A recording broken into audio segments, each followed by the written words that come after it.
یہ مسلمانوں کے معاشرے کی بات ہو رہی ہے، ٹھیک ہے؟ تو مسلمانوں کے معاشرے میں جو لوگ رہتے ہیں انہیں ہم مسلمان ہی سمجھتے ہیں، جب تک کہ کسی کے کافر ہونے کا یقین نہ ہو جائے، پتہ نہ ہو کہ بھئی یہ یہودی ہے، یہ عیسائی ہے، ٹھیک ہے؟ اور ویسے جب ہم مسلمانوں کے معاشروں میں رہ رہے ہیں تو جو بھی آپ کو ملے اسے سلام کہیں، کیونکہ وہ مسلمان ہی آپ اس کے بارے میں گمان کریں گے، اور جس کو آپ جانتے ہیں کہ یہ یہودی ہے، کافر ہے، اس کو ہم سلام نہیں کہہ سکتے، جیسا کہ حدیث کے اندر آپ نے منع کیا یہود اور نصارہ کو کہ ان کے ساتھ ان سلام کا آغاز نہ کرو، یعنی ابتدا میں سلام نہ کہو، اور یہ اگر کہیں تو جواب میں وعلیکم کہو، کیونکہ اس کی وجہ یہ تھی کہ یہود جو ہے وہ آپ صلی اللہ علیہ وسلم کو بد دعا دیتے تھے، السلام کہنے کی بجائے مسلمانوں کو کہتے تھے السلام علیکم۔ السلام کا مطلب ہے موت، میں موت آئے، تو جواب میں مسلمانوں کو سمجھایا گیا تم بھی وعلیکم کہہ دو۔ البتہ اگر کوئی یہودی یا عیسائی ایسا نہیں کہتا، سلام ہی کرتا ہے، تو کیا اس کو بھی ہم شروع میں سلام کر سکتے ہیں یا نہیں کر سکتے؟ اس بارے میں علماء میں اختلاف ہے، تو لیکن اس میں بچنا ہی بہتر ہے، بچنا زیادہ بہتر ہے کہ ہم انہیں ان کے ساتھ بات چیت کرتے ہوئے آغاز میں سلام نہ کہیں۔ اچھا، اس میں ایک اور بڑی زبردست چیز یہ ہے، اسلام نے وسوسوں کا دروازہ بند کر دیا، ٹھیک ہے؟ اب بہت سارے لوگ ہیں، وہ وسوسہ آتا ہے کہ جی پتہ نہیں مرغی والے جو ہے نا، مرغی حلال کرتے ہوئے کلمہ پڑھتے ہیں نہیں پڑھتے، تکبیر پڑھتے ہیں نہیں پڑھتے، کیا نا پتہ نہیں ان کے عقیدے کیسے ہوتے ہیں، یہ شرک تو نہیں کرتے، ٹھیک ہے نا؟ تو یہ جتنے وسوسے ہیں ان کا دروازہ اسلام نے اس حدیث کے اندر بھی بند کر دیا کہ آپ سب کو سلام کہیں، جس کو جانتے ہیں یا جس کو نہیں جانتے۔ اب اس میں امکان تو ہے نا، ایسے بندے کو بھی سلام کہہ دیں جو مسلمان نہ ہو، لیکن کوئی بات نہیں، ٹھیک ہے؟ تو اس میں آپ کو کوئی گناہ نہیں، کیونکہ آپ کو یہی سکھایا گیا مسلمانوں کے معاشرے میں لوگوں پر اعتبار کرنا۔ تو یہ جو ہم بعض ویڈیوز دیکھ لی جیو نیوز کی، فلاں فلاں چینل کی، وہ خاص بڑا مشہور ہوا ہے، وہ کراچی کا لڑکا جو ہے، جو جا جا کے پتہ نہیں پکڑتا ہے کوئی گدھے کا گوشت ذبح کر رہا ہے، تو بندے کے دماغ میں نا ایسے ہی آتا رہتا ہے کہ پتہ نہیں یہ گوشت حلال بھی بیچ رہا ہے کسائی کہ نہیں حرام بیچ رہا ہے، تو اس کے اندر نہیں پڑنا چاہیے، ٹھیک ہے؟ اگر کوئی حرام کرے گا تو اپنا گناہ بھگتے گا، ہمیں کیا گناہ ہے، ٹھیک ہے؟ لیکن اس چکر میں مسلمانوں کے بارے میں بدگمانی میں نہیں جانا چاہیے، اور اپنے آپ کو بھی اذیت میں نہیں ڈالنا چاہیے۔ اگر آپ بہت زیادہ سوچیں گے تو بڑی اذیت میں آ جائیں گے، اور وسوسوں سے انسان نفسیاتی مسائل کا شکار ہو جاتا ہے، پتہ نہیں میں یہ کھا رہا ہوں یہ حلال ہے حرام ہے، نا یہ ذبیحہ صحیح ہے یا غلط ہے، یا جو ہے نا جس کو ہم نے سلام کیا ہے، بعض لوگ تو اپنے مسلک والوں کو سلام کرتے ہیں، صرف اپنی جماعت والوں کو بس، تو یہ اسلام نے پیغام نہیں دیا، بلکہ سب کو سلام کرنے کی تلقین کی ہے، سب کو سلام کرنے کی تلقین کی ہے۔ تو اس حدیث میں بہت ساری جو چیزیں ہیں وہ خوبصورت چیزیں بیان ہوئی ہیں۔ اچھا، اس سے پہلے جو حضرت عمار رضی اللہ تعالیٰ عنہ کا قول آیا ہے، الانصاف من نفسک، تمہاری طرف سے انصاف ہو، تمہارے نفس کی طرف سے انصاف ہو، اس کو انہوں نے پہلے نمبر پر ذکر کیا ہے نا، کہ جس نے یہ 3 کام کر لیے اس نے ایمان کو جمع کر لیا۔ پہلی چیز ہے انصاف کرنا، تو یہ اس کی اتنی زیادہ اہمیت ہے کہ اس کو سب سے پہلے ذکر فرمایا، کیونکہ یہ جو انصاف ہے یہ بہت مشکل چیز ہے، انصاف بڑا مشکل ہے، اپنی انا کو توڑنا، اپنے خلاف گواہی دینا، اپنے موقف سے رجوع کر لینا، اب دیکھیں آج کے ہمارے دینی ماحول میں یہ محسوس کرتا ہوں کہ جو لوگ اپنی رائے کو بدل لیتے ہیں اس کو لوگ بڑا برا سمجھتے ہیں، تو کبھی آگے نہیں آنے دیتے جو اپنی رائے کو بدل لے. مجھے لگتا تھا پہلے یہ رائے صحیح ہے، اب میری نظر میں یہ رائے بہتر نہیں ہے بلکہ دوسری رائے بہتر ہے. جو ہے وہ ہماری جماعتیں، ہمارے لوگ وہ اس کو سمجھتے ہیں کہ اس طرح سے تو لوگ کنفیوز ہو جائیں گے، حالانکہ کنفیوز ہونا حق کی طرف رجوع کرنے سے کوئی کنفیوز نہیں ہوتا، اور اگر ہو رہا ہے تو اس کا مسئلہ ہے. بلکہ یہ تربیت ہوتی ہے کہ بھائی جب آپ کو صحیح بات سمجھ میں آ جائے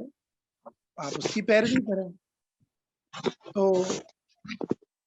انصاف پہ قائم رہنا، حق کی گواہی دینا،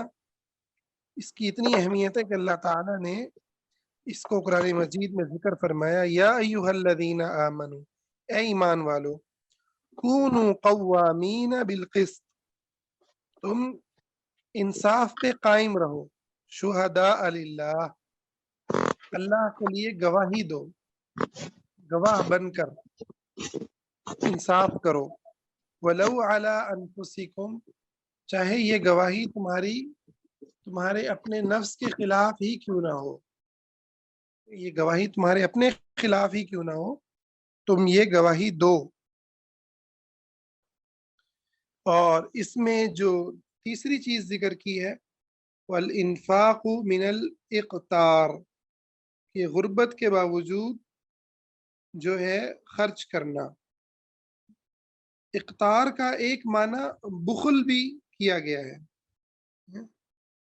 کہ انسان کا دل نہ کر رہا ہو خرچ کرنے کا، اس کی جو مزاج ہے وہ خرچ نہ کرنے والا ہو، لیکن اس کے باوجود وہ خرچ کرتا ہے، اس کے باوجود وہ خرچ کرتا ہے. تو یہ دونوں معنی مراد ہیں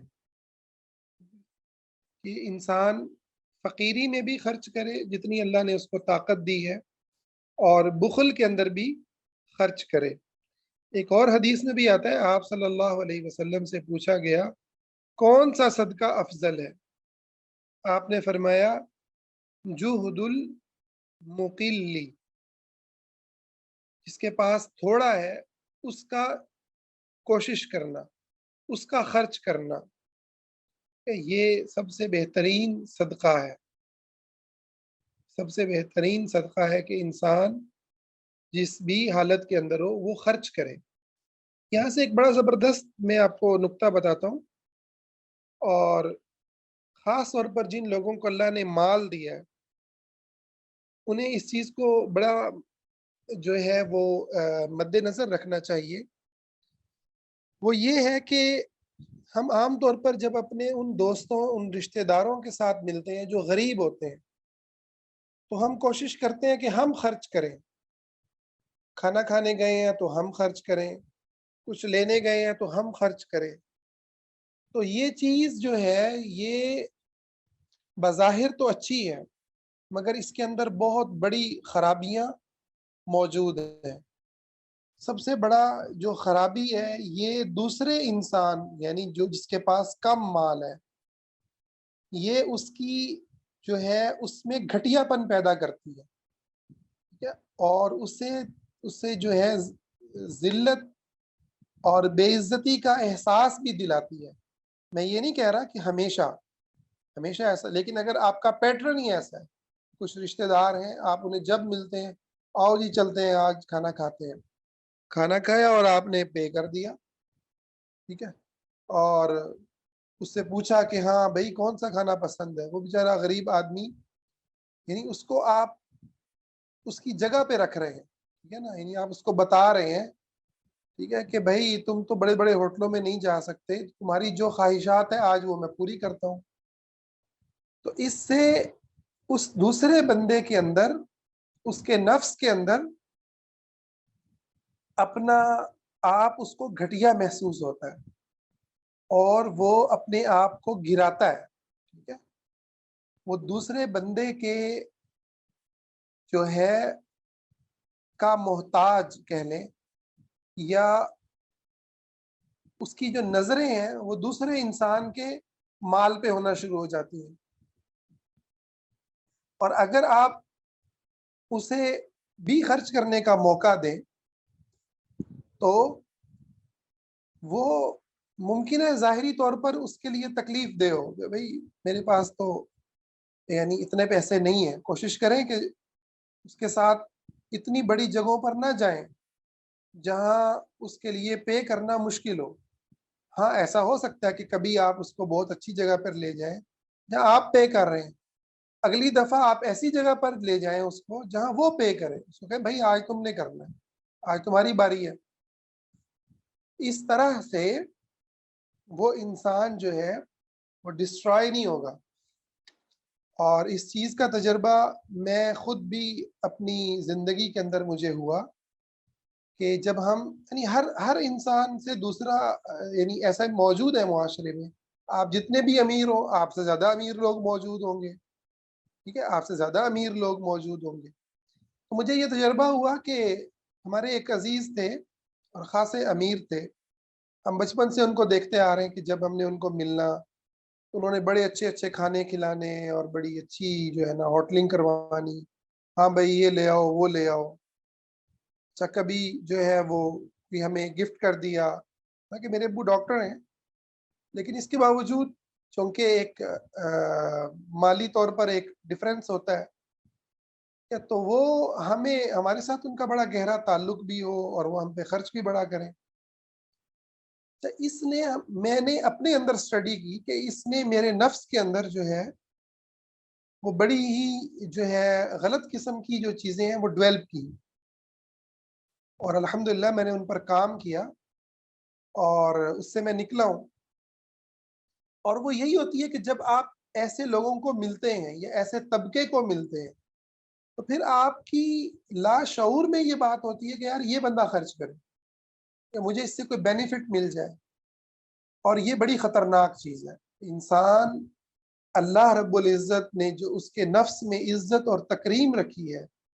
انسان کسی وقت میں اس سے محروم ہو جائے، اور اللہ نے جو اس کو اپنا فقیر بنایا ہے تو انسان اس فقیری سے نکل کے کسی انسان کی فقیری کو کی ضرورت کو محسوس کرنے لگے، تو یہ بڑا ہی خطرناک جو ہے وہ بیماری ہے۔ خاص طور پر آپ کو یہ ہمارے جو دینی لوگ ہوتے ہیں، یعنی میرا مراد دینی لوگوں سے جو علماء ٹائپ لوگ ہوتے ہیں، ٹھیک ہے، یہ آپ کو نظر آئے گی، ٹھیک ہے، سوائے خوددار لوگوں کے وہ موجود ہیں الحمدللہ، لیکن ہمارے معاشرے نے دینی لوگوں کو یا طلباء کو مدارس کو وہ فقیر ٹائپ کا اسٹیٹس دیا ہوا ہے، ٹھیک ہے، کہ آپ یہاں پر آئیں خرچ کریں، ٹھیک ہے، ان کے لیے کبھی بکرا آ رہا ہے، کبھی کچھ آ رہا ہے، کبھی کچھ آ رہا ہے۔ تو لاشعوری طور پر ان طلباء میں، ان اساتذہ میں، ان لوگوں میں پھر جو ہے لوگوں کی طرف نظر ہوتی ہے کہ یار یہ امیر آدمی آیا، یہ کچھ کر کے جائے، کچھ دے کے جائے۔ پھر ایسے لوگ امت کے قائد نہیں بن سکتے، لیڈر نہیں بن سکتے۔ اللہ کے لیے جینے مرنے کی جو صلاحیتیں ہوتی ہیں وہ ان میں پھر مفقود ہوتی چلی جاتی ہیں۔ اس لیے جو ہمارے پچھلے علماء تھے وہ علماء خود کام کیا کرتے تھے، خود کام کیا کرتے تھے اور اپنی روزی روٹی خود کماتے تھے۔ آج بھی علماء کو چاہیے، دین کے کام کرنے والوں کو چاہیے ان کے کمانے کا ذریعہ جو ہے وہ ان کے اپنے ذرائع ہوں، چاہے انہیں کم دین کا کام کرنے کا موقع ملے، کم کتابیں لکھیں، کم درس دیں، کوئی حرج نہیں۔ دین تو ساری زندگی کو محیط ہے، کمانا بھی دین ہے، عبادت ہے۔ تو یہ بڑی ہی ایک اہم چیز ہے۔ تو مجھے تجربہ ہوا جب بعد میں اللہ تعالیٰ نے ایسے دوست دیے جو سمجھدار تھے، ٹھیک ہے، وہ بھی میرے سے اسٹیٹس میں ہائی تھے، ہم کسی ہوٹل میں گئے تو وہ میرے مہمان تھے، تو مجھے نا ایسے میرے اندر ایک جنگ چل رہی ہو ایسی فیلنگ آتی ہے، اور یہ ایک باقاعدہ یعنی اگر آپ مسلسل اس چیز کو فیس کرتے رہے نا کہ کچھ لوگ آپ کو پروٹوکول کے چکر میں انہوں نے آپ کو خرچ نہیں کرنے دیا، پھر آپ کے اندر یہ والی جو یہ والی جو چیز ہے آپ محسوس کریں گے. تو میں نے فیل کیا کہ میرے اندر دو ایموشنز آ رہے ہیں اس ٹائم پہ. ایک یہ کہہ رہا ہے کہ یار یہ امیر لوگ ہیں، ان کو یہاں خرچ کرنا چاہیے، اور دوسرا یہ آ رہا ہے کہ یار یہ میرے مہمان ہیں، میں کیسی بات سوچ رہا ہوں، یہ تو مجھے خرچ کرنا چاہیے. تو الحمدللہ میں اٹھا اور میں نے جا کر پے کیا، اور اس کے بعد میں نے جو فیل کی خوشی اور جو دل کے اندر ایک نور میں نے محسوس کیا، وہ بہت کمال کی چیز تھی. تو اس کے اوپر الحمدللہ مسلسل مطلب جو ہے میری نظر ہوتی ہے، اور اپنی میں چیزوں کو اسٹڈی کرتا ہوں انہی احادیث کی روشنی میں. اور نبی صلی اللہ علیہ وسلم کی بڑی پیاری حدیث ہے. آپ نے فرمایا اللہم اغننی عمن سواک، اے اللہ مجھے غنی کر دے اپنے سوا ہر ایک سے. تو غنی ہونا یہ نہیں ہے کہ بہت پیسہ ہو، غنی ہونا یہ ہے کہ آپ کے دل میں چاہت نہ ہو، آپ کی نگاہیں کسی کی طرف دیکھ کے ترسی بھی نہ ہو، کہ آپ کی چاہت، آپ کی نگاہیں صرف اللہ تعالیٰ کے ساتھ جڑی ہوں، اور آپ کو اللہ نے جو عزت دی ہے اور جتنا مال دیا ہے آپ اس کے اوپر راضی ہوں کہ الحمدللہ یہ بہت ہے اللہ کا، اللہ کی جو عنایت ہے یہ بہت ہے. تو آج آپ دیکھیں کہ آج ہمارے معاشرے میں یہ بہت بڑا ایک مسئلہ ہے کہ یہ تو میں نے ایک خاص پہلو بیان کر دیا، ورنہ آپ خواتین میں دیکھیں ایک دوسرے کے ساتھ ان کے معاملات، گھروں کے اندر آپ دیکھیں ایک دوسرے سے جو مقابلہ ہے، تو اس کے اندر جو ہے وہ خرچ کرنے کی بجائے زیادہ کوشش ہوتی ہے ہر ایک کی کہ وہ فائدہ اٹھانے والا ہو، اور خرچ ہم وہاں کرتے ہیں جہاں خرچ سے کوئی فائدہ مل رہا ہو، نام ملتا ہو اور کوئی اس قسم کی چیز ہو، تعریف ملے. یہ ایک بہت بڑی بیماری ہے.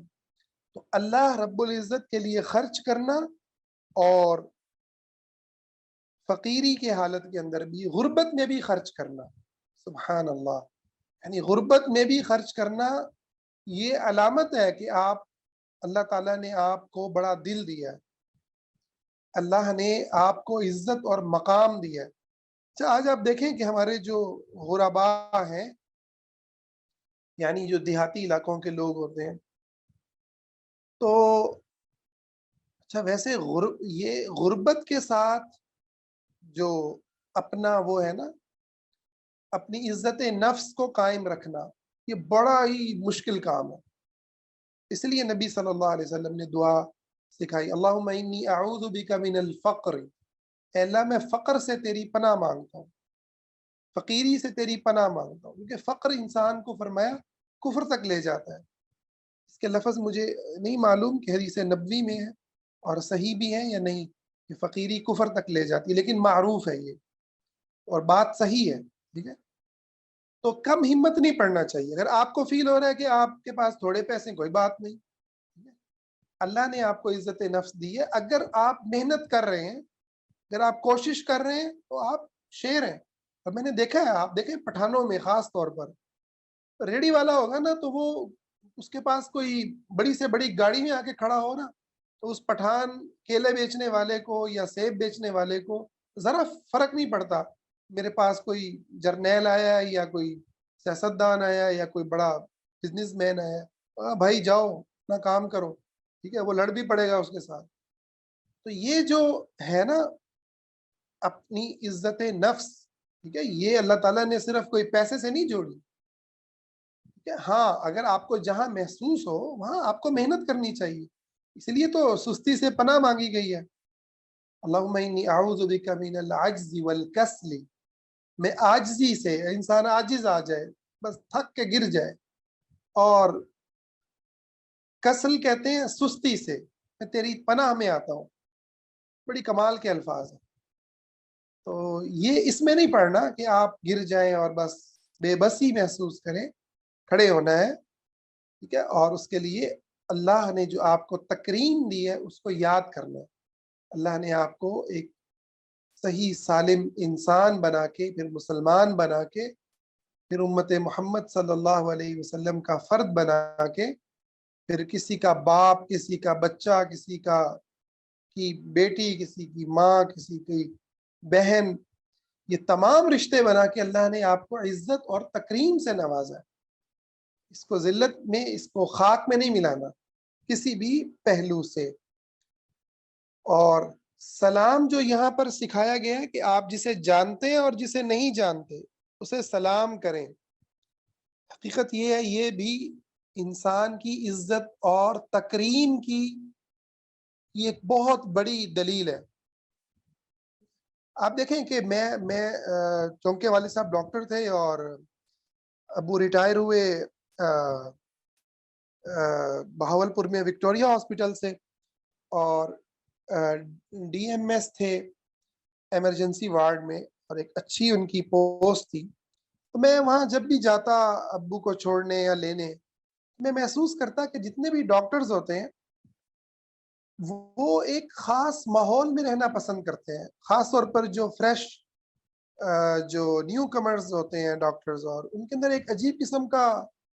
تکبر ملے گا، ایک عجیب قسم کی وہ ملے گی. اچھا، ہر ایک نے بنائی ہوئی ہے. انجینئرز کی الگ اپنی کمیونٹی ہوگی، ڈاکٹرز کی اپنی ایک کمیونٹی ہوگی، بزنس مین کی الگ کمیونٹی ہوگی. اچھا، حتیٰ کہ لوگ اسٹیٹس کے اندر اتنا زیادہ دیکھتے ہیں کہ جس کی سیم کار ہے نا اور ایک لیول کی سوسائٹی ہے، وہ اس لیول پہ ہی جائے گا، اس لیول پر جا کر کے لوگوں کو ملے گا. ٹھیک ہے، وہ وہاں جانا پسند کرے گا. ٹھیک ہے، تو یہ اسلام نے توڑ دیا ہے. بھائی جسے جانتے ہو جسے نہیں جانتے سب کو سلام کرو. اچھا، جاننے والوں میں بھی سب آ گئے، کیا غریب، کیا آپ کے اوپر، آپ سے نیچے، سب کو سلام کرو. جب آپ ایسے بندے کو سلام کرتے ہیں، السلام علیکم کہتے ہیں، کہ جو آپ سے نیچے ہے مال میں، اسٹیٹس میں، حقیقت میں آپ اس کو عزت دے رہے ہیں، آپ اس کی تکریم کر رہے ہیں، آپ اس کے زخموں پہ مرہم رکھ رہے ہیں، آپ اس کو بتا رہے ہیں کہ یار اللہ نے مجھے تمہارا بھائی بنایا ہے. اور اسے یہ بتا رہے ہیں کہ بھائی جو حدیث میں آتا ہے نا، مسلمان پہ 5 حقوق ہیں: بیمار ہو جائے عیادت کرے، فوت ہو جائے جنازہ پڑھے. وہ جو 5 حقوق بیان کیے، جس کے اندر جو ہے وہ چھینک لے الحمدللہ کہے تو وہ یرحمک اللہ کہے، اور دیگر بھی ہیں. ٹھیک ہے، اس کے حقوق تو یہ بتاتے ہیں کہ بھائی یہ کوئی چیز نہیں ہوتی. کمیونٹیز، ڈاکٹرز کی کمیونٹی ہے، یہ انجینئرز کی کمیونٹی ہے.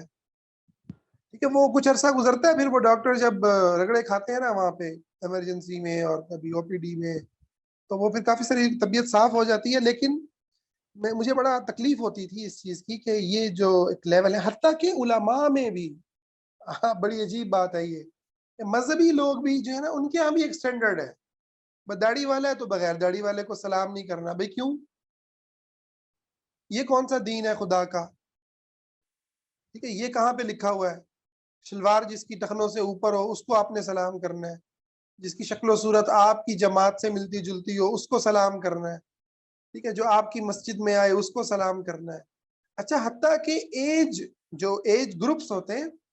میں نے اپنے کلچر میں غور کیا، مجھے اس کے اندر بھی کمیونٹی نظر آئی ہے.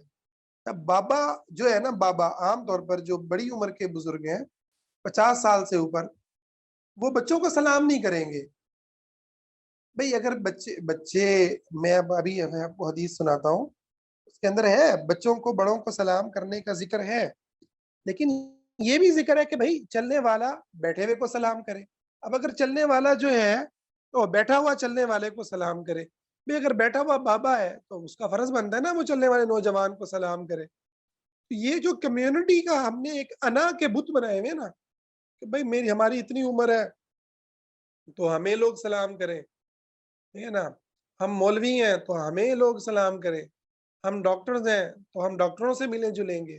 ہم انجینئرز ہیں تو انجینئر سے ملے جلیں گے. ٹھیک ہے، ہم سید ہیں تو سیدوں سے ملیں گے. نہیں، ہم اب سادات میں سے ہیں، اور ہمارے ہاں یہ جہالت رہی ہے. انڈیا سے ہمارے دادا آئے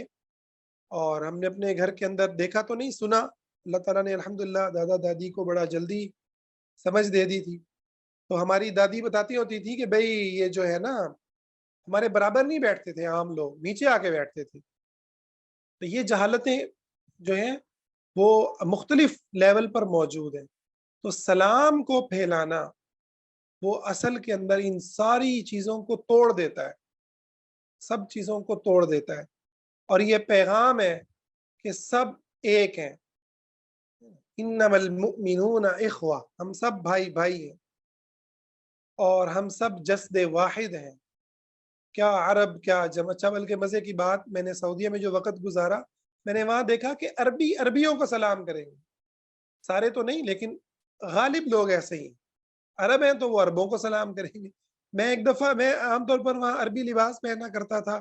کہ میں طالب علم تھا، پڑھتا تھا علماء سے، تو وہاں تقریباً سارے ہی وہ جو شماغ ہوتا ہے ایک وہ رومال سا وہ پہننا اور ان کی جو ثوب ہوتی ہے وہ پہننی، تو جب میں نے وہ پہن کے جانا مجھے سب نے سلام کرنا۔ ایک دو دفعہ ایسا ہوا میں بغیر اس کے تو ننگے سر گیا تو سلام کوئی نہ کرے، تو میں ان کو پکڑ لیا، میں نے کہا یار یہ کیا طریقہ ہوا؟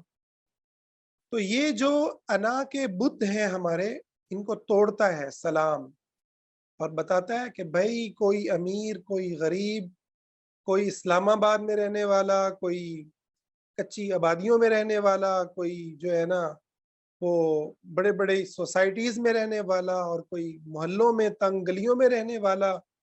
کوئی کاروں پہ گھومنے والا، کوئی سائیکل پہ چلنے والا، ٹھیک ہے، کوئی جو ہے نا برانڈ کے کپڑے پہننے والا اور کوئی عام کپڑے پہننے والا، ٹھیک ہے نا، یہ سب کے سب برابر ہیں، کوئی بزرگ، کوئی بچہ، ٹھیک ہے، یہ سب کے سب برابر ہیں، سب کے سب برابر ہیں، سب کے سب ایک دوسرے کو سلام کریں، اور اسی کے اندر مرد اور عورت کا بھی ایک دوسرے کو سلام کرنے کا جواز موجود ہے، ٹھیک ہے، اگرچہ کہ بعض علماء نے اس بات کو ناپسند کیا ہے کہ نوجوان لڑکی کو نوجوان لڑکا سلام نہ کرے، ٹھیک ہے، فتنے کے ڈر سے، لیکن اصلاً حرام نہیں ہے، سلام کیا جا سکتا ہے، سلام کیا جا سکتا ہے، اور بوڑھی عورتوں کو تو سلام کرنے میں کوئی حرج ہے ہی نہیں۔ اب آپ ہم دیکھیں، یقین مانے میں چونکہ ایک مذہبی گھرانے سے تعلق رکھتا ہوں، تو ہمارے ہاں تو یہ چیزیں ہیں ہی نہیں، مطلب ہے کہ جو مذہبی ہے وہ سمجھتا ہے کہ بس اب سلام جو ہے نا وہ بند ہو گیا، ٹھیک ہے نا، اب وہ سلام بس محرم رشتہ داروں کے لیے، عورت کا بھائی سب کو سلام کر سکتی ہے، یہ حدیث بتا رہی ہے، جس کو تم جانتے ہو جس کو نہیں جانتے سب کو سلام کرو۔ اس پر ہم انشاءاللہ عنقریب پروگرام کریں گے کہ غیر محرم سے کیا تعلقات تھے نبی صلی اللہ علیہ وسلم کے زمانے میں، سیرت کی کلاس میں انشاءاللہ یہ جلد موضوع ڈسکس ہوگا۔ تو حضرت بلال جب بیمار ہوتے تو اما عائشہ جا کے ان کی عیادت کرتی تھی، اور بھی صحابیات سے ملتا ہے عیادت کرنا اور بیمار پرسی کرنا۔ تو یہ کوئی بھی بت نہیں ہے، کوئی بھی انا کا خول نہیں ہے، کسی نہ مسلک کا خول ہے، نہ مذہب کا خول ہے، نہ مذہب سے میری مراد اپنا بنایا ہوا، ٹھیک ہے نا، اللہ کا مذہب، دین کا مذہب تو بالکل ایک حق اور سچ ہے جو ہم نے اصول بنائے ہوئے ہیں نا اپنے پاس سے، اور نہ یہ خوف کی باتیں کہ جی پتہ نہیں لڑکیاں کیا ہو جائیں گی، غیر محرم سے بات کریں گی، سلام کریں گی تو پتہ نہیں، نعوذ باللہ، یعنی اپنے دماغوں میں گند ہے، ٹھیک ہے نا، وہ ہم مسلط کر رہے ہوتے ہیں اپنے بچوں پر، اپنی بچیوں کے بارے میں الٹا پلٹا سوچ رہے ہوتے ہیں۔ بھائی جس نے غلط ملت کرنا ہے اس کو آپ سے فتوی لینے کی ضرورت ہے، ٹھیک ہے، اس نے کرنا ہی کرنا ہے، تو بھائی جو دین پہ چل رہا ہے اس کو تو سکھ کا سانس لینے دو۔ تو یہ سلام ان سارے بتوں کو توڑ دیتا ہے، ہر طرح کے سٹینڈرڈز کو، ہر طرح کی کمیونٹیز کو ایک کمیونٹی باقی رکھتا ہے، وہ ہے امت اسلام، اور اس کا دوسری امتوں سے، ملتوں سے فرق بس۔ آپ مسلمانوں کے معاشرے میں ہیں، مسلمانوں کے ملک میں ہیں، تو سارے مسلمان آپ کے بہن بھائی ہیں، سارے مسلمان آپ کے ہیں، ان کو آپ کا دفاع کرنا چاہیے، آپ کی نصرت کرنی چاہیے۔ ماحول گندا ہے، معاشرہ برا ہے، اس کا یہ مطلب نہیں ہے کہ ہم اپنے اصول چھوڑ دیں، اس کا یہ ہرگز مطلب نہیں ہے، ٹھیک ہے، معاشرے کا برے ہونا ایک اپنی جگہ پر حقیقت ہے، اور اس کے علاج کا شرعی طریقہ ایک الگ اپنی جگہ پر حقیقت ہے۔ تو جس انداز میں ہمارے مذہبی لوگ چل رہے ہیں، ٹھیک ہے، لوگوں کو بند کرے جاؤ، بند کری جاؤ، ٹھیک ہے، اس انداز میں یہ معاشرہ بہتر نہیں ہو رہا، مزید برا ہی ہو رہا ہے نا، پھر کیا فائدہ؟ اس کا مطلب ہے کہ سنت کے اوپر چلنے میں ہی خیر ہے، سنت پہ چلنے میں خیر اور بھلائی ہے، اور وہ یہی ہے کہ سلام کو پھیلایا جائے اور ایک دوسرے کو یہ احساس دیا جائے کہ سب مسلمان ایک دوسرے کے دست و مددگار ہیں۔ اسی پہ اکتفا کرتے ہیں، انشاءاللہ کل ملاقات ہوگی۔ السلام علیکم ورحمۃ اللہ وبرکاتہ۔